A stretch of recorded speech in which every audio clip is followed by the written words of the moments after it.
Hi, my name is Connie Sarmiento, And my name is Joseph Sarmiento. and we've been parishioners here at St. Scholastica since 1997. Some of our favorite memories are for our grandchildren. Both Carissa and Corbin had their first communions here at St. Scholastica with Father Bob. And they're in their 20s now, and we love them dearly, still in our lives quite a bit. One of the other things that we have fond memories of is our share program. We did a food share that we would get boxes from Denver. People would place their orders, they would get boxes, we'd pick them up and bring them here to the parish hall, and then people would come and pick their goods up, and we enjoyed that thoroughly. We met a lot of good people that way. We made some lifelong friends with Don and Eileen Perschbachers and a few other different people that I can't remember now.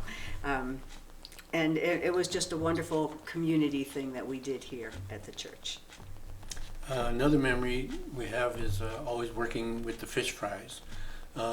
We've always thought of the fish fries as more of a parish-wide community event as opposed to a fundraiser, because that was one of the times that all the parishioners from all the different masses would come together at once, and we would get to meet all the people from the different masses, because we always go to 8:30 on Sunday, and you don't always get to see all the other parishioners. So we've always enjoyed working those fish fries and just getting to meet all the other people. Things that have helped us grow in God, with God, and in His church and our Mother Mary. The saints are the parishioners that we've made lifelong friendships with, and they're examples of faith and strength. That they're very faithful people that would come together and be here to help each other with anything that was needed around the church. When things were needed to be done, they got together and got them done.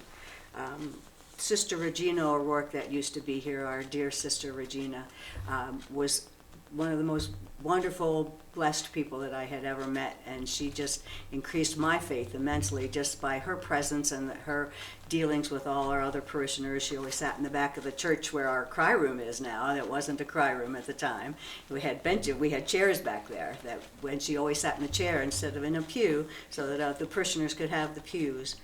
She was a great help to our church and to Father Bob for a long, long time, and we lost her to brain cancer, and it was quite a loss for us when she passed away. But she was one of the most wonderful people that were here.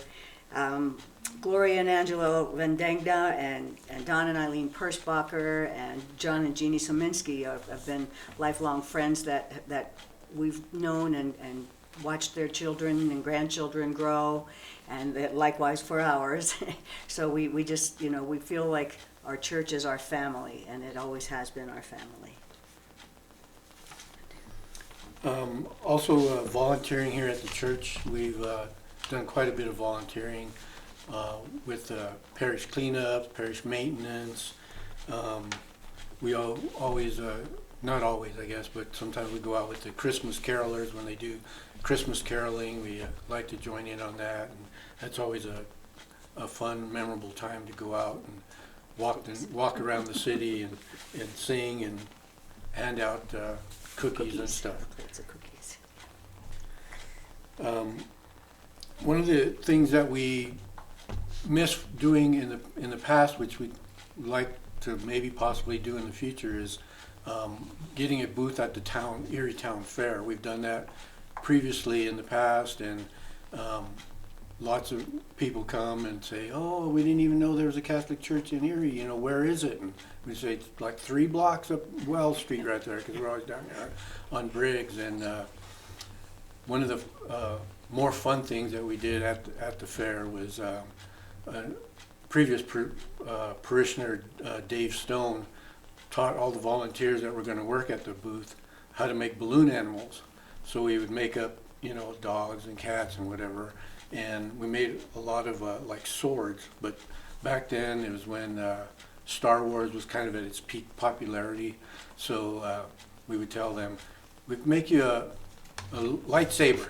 And all the kids, they would just loved it. They thought, lightsaber, and they would get them, and they would be making the noise and everything, fighting each other with the lightsabers, and that was always a really good time. And part of that also, we would go to a business around, one time I remember went to one of the auto parts stores and got them to donate a socket set so that we could give it away for a raffle, and we, had people write their name and their number, and we would do raffles during that also, and just get the people to come and just hear about St. Scholastica. We would have, brochures and literature about, Cards, the prayer cards and just try to get people to know about that we were here and that they could come, and so that was always a really good experience that we had doing that, and that would be something that maybe one day we can do that again. We really like to do that. That's one of the things that has helped us grow in our faith here in our community is our daughters group, Daughters of St. Scholastica, and our Bible study group, because I've gone to a lot of different Bible studies here at St. Scholastica with Mark Manning and Eileen Perschbacher. They used to do one together, and then Eileen passed away, and so then Mark eventually took it up again. And then we've done a lot of them with Elizabeth Oddie did the Endow at first, and now we do Walking with Purpose, and those are women's Bible studies that have been very dear to my heart. They've been wonderful. With the daughters, we do a lot of group things around St. Scholastica, and we run the fall festival. We do the tea. We support the Little Flower. We have a wonderful women's group. We've done several retreats that everyone leaves feeling so much better from, so blessed from. We did them at Walburga, and then we just did a retreat here. And we've got one scheduled for this year now. And we did the 33 days of morning glory during the pandemic, when we couldn't meet and we couldn't see each other. So we did it over Zoom. We were able to we did a go-to-meeting or something like that, and we got together every Saturday after we did our readings and listened to. It was on Formed, and you bought the book, and it was a beautiful thing. We had, and Father did our consecration after we did our 33 days. It's really a beautiful spiritual thing. I am a member of the Knights of Columbus. Been in there, I think it's been about 6 years now. They've been here longer than that. I remember when they first started it up, and they kept trying to get me to join, and I would kid them about saying, "Oh, why do I want to join? I already volunteered to do lots of stuff at the church, and why would I want to learn a secret handshake and stuff like that?" Or give them a hard time about it. But they finally talked me into joining, and it's worked out well. The Knights of Columbus do a lot of good work. We do lots of fundraisers and lots of helping out with the church maintenance and anything that, the plowing snow, cutting grass, all that stuff for the church, and all the money that is raised by the Knights, we just turn around and put it back into the community. We support the Little Flower like the daughters do, and lots of other activities that can use money and funds and stuff like that. Part of what the Knights is a charity where we take in money, but we give it back. We only use what we need to put on the activities, but all the rest of the money goes back out to the community. Yeah, and the other things we started was a scholarship to a student every year. It started at $500 a year, and right now, the last couple of years, it's been $1,500.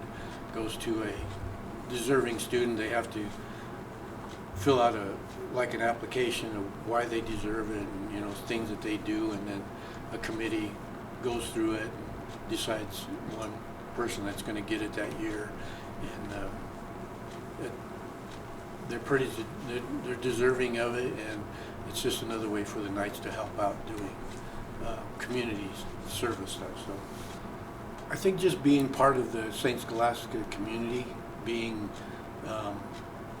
we're ushers at Mass, and we get to meet people and engage with them, and just try to make them feel welcome, and I wish that we could do that for more of the people. Like I mentioned earlier, we always come to the 8:30 Mass, and we get to see mostly the same people all the time. Um, and some of the things that I do at the nights is selling, you know, fruit, Christmas cards, stuff like that.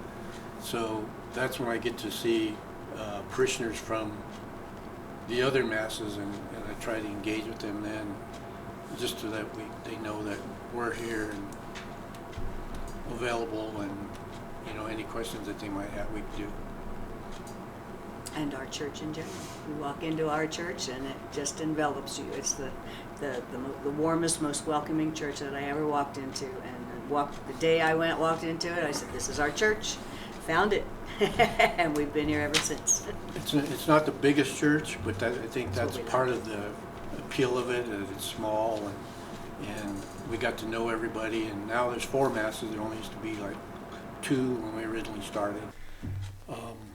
In closing, we feel that we've been very blessed being parishioners here at St. Scholastica, and we want to wish everyone, hopefully, that you can feel as blessed as we are, as blessed as we feel being parishioners here at St. Scholastica, and we just hope the best for everyone, and appreciate you listening to us give our little talk.